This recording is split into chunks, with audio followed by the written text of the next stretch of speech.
को लेकर भी बात, आप भी चुनाव लड़ने की बात चलिए, कहाँ से लड़ेंगे, क्या स्ट्रेटेजी रहेगी? देखिए, ये बात मैंने कही है कि मैं बहुत लंबे समय तक अपने आप को केंद्र की राजनीति में नहीं देखता हूं। मेरा राजनीति में आने का कारण ही बिहार और बिहारी रहे हैं।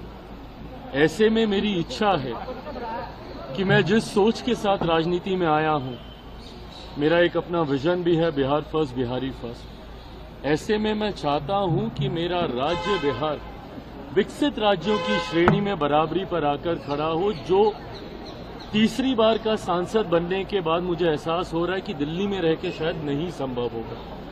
ऐसे में ये इच्छा मैंने पार्टी के समक्ष रखी थी कि अब मैं जल्द बिहार वापस जाना चाहता हूं।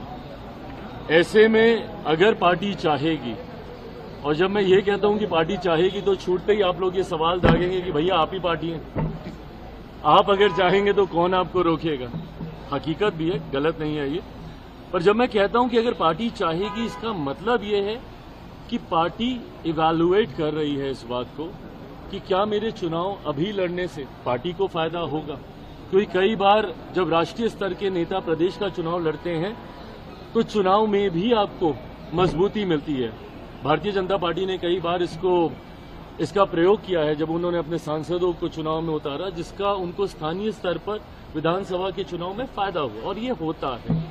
तो अगर मेरे चुनाव लड़ने से मेरी पार्टी को मजबूती मिलती है, एज एन मेरा स्ट्राइक रेट बेटर होता है।